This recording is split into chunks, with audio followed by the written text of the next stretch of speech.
Selamat sejahtera kepada Dr. Rashidan dan penonton-penonton. Nama saya Tan Wahyu dan nombor matrik saya adalah 281232. Saya sebagai Ketua Kumpulan kepada Kumpulan 20 daripada kos SADN 1033 Kenegaraan Malaysia, Kumpulan AG. Dan kumpulan kami adalah membincang tentang peranan sekolah vernacular dalam membentuk hubungan etnik yang harmoni di Malaysia. Seterusnya, pengenalan kepada sekolah vernacular, iaitu sekolah vernacular adalah satu sistem pendidikan yang telah dibawa masuk oleh kerajaan British. Dan sekolah vernacular di Malaysia terdapat 3 jenis, iaitu sekolah vernacular Melayu, Cina dan India.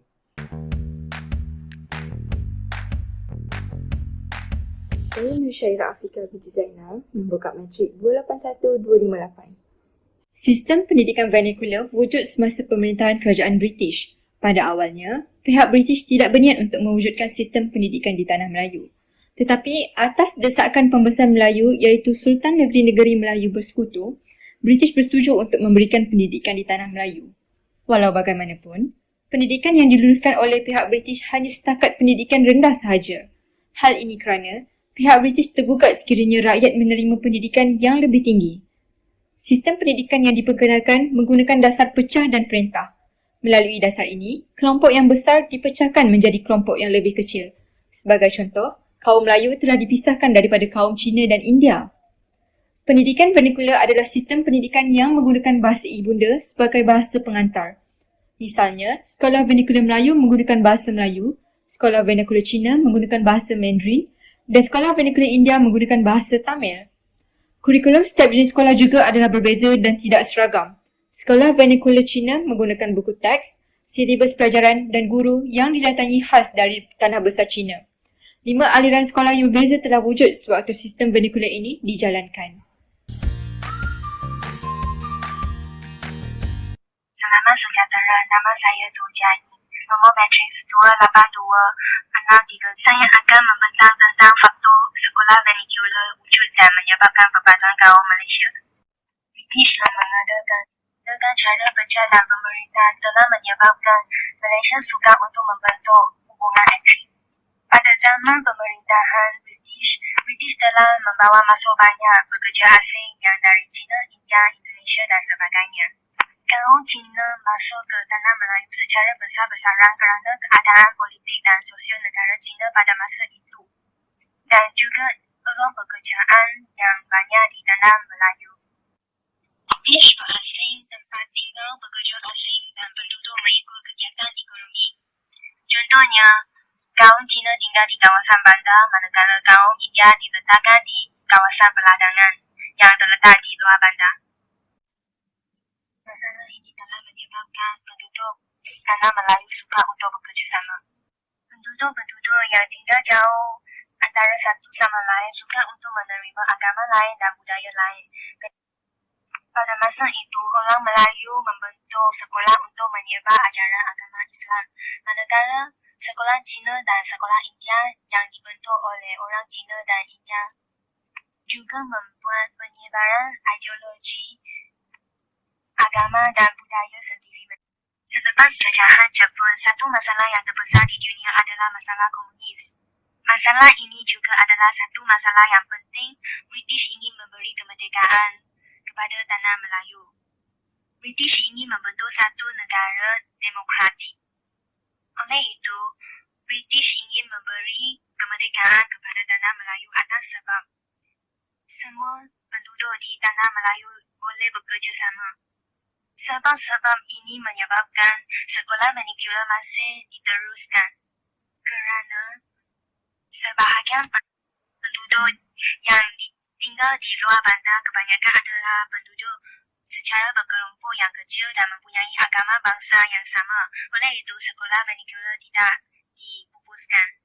Oleh itu, sekolah vernacular hanya perlu belajar bahasa kebangsaan iaitu bahasa Melayu dan bahasa ibunda boleh menjadikan bahasa penghantar bagi sekolah vernacular. Sekian daripada saya. Terima kasih. Hai, nama saya Nur Anis Iriani binti Aziz dan nombor matrik saya ialah 281192. Seterusnya, saya akan mengupas dari sudut kesan semangat patriotisme dan nasionalisme kepada kepentingan negara. Antara kesan yang dapat dilihat ialah kepatuhan semua rakyat yang berbilang kaum ini kepada 5 rukun negara menjadi teras kedaulatan Malaysia.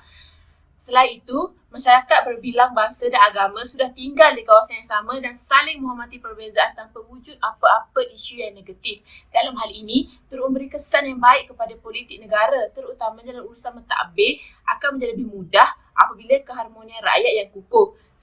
Secara tidak langsung juga, politik yang stabil akan menjanjikan ekonomi yang maju. Akhir sekali, pemodenan infrastruktur mampu dinikmati oleh rakyat Malaysia yang kita nikmati pada hari ini adalah impak daripada keharmonian negara yang kita pelihara.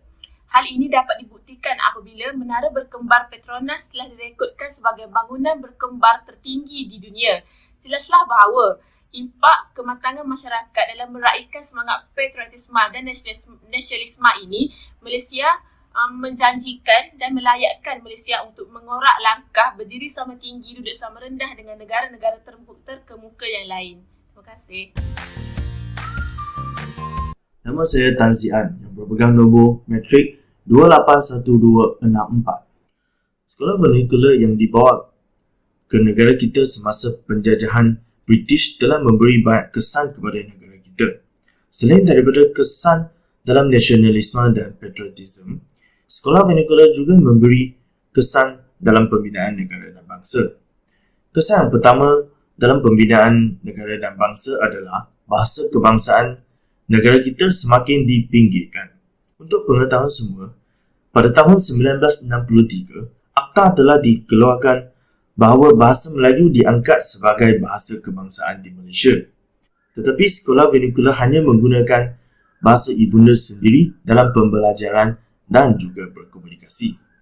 Contohnya, mereka menggunakan buku teks yang dicetak dengan bahasa ibunda dalam pembelajaran dan juga memberi notis ataupun ucapan atas pentas dalam bahasa ibunda diri sendiri. Ini akan mengakibatkan pelajar lepasan sekolah vernacular ini tidak dapat bertutur dalam bahasa kebangsaan iaitu bahasa Malaysia ataupun bahasa Melayu kita dengan fasih. Seterusnya, sekolah vernacular juga akan membawa kesan ketidakfahaman antara bangsa. Kebanyakan sekolah vernacular hanya mempunyai satu ataupun dua bangsa sahaja.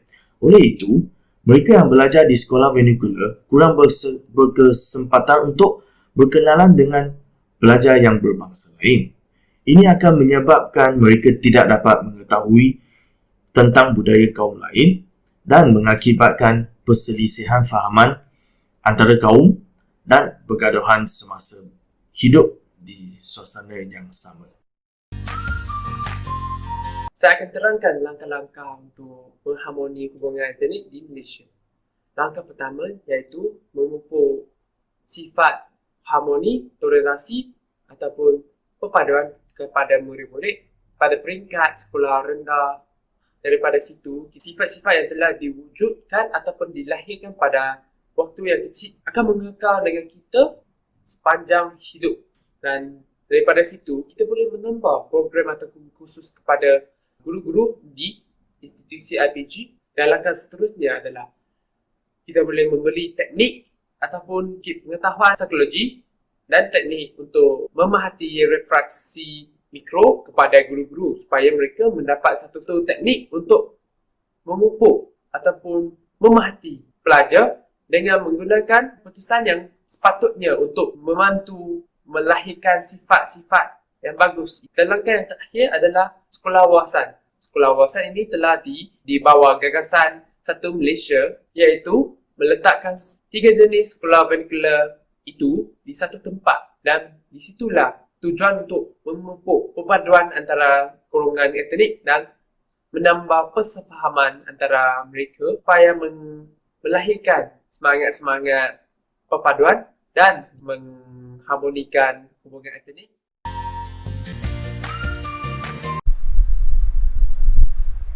Selamat sejahtera kepada Dr. Rashida. Nama saya Chong Sing Nam, nombor matrik saya 2811198. Hari ini saya akan membentangkan tentang cabaran sekolah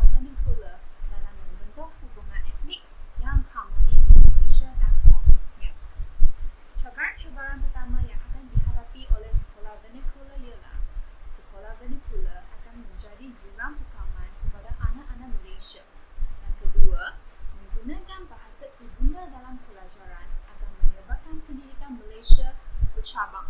Yang ketiga, bahasa ibunda yang kerap digunakan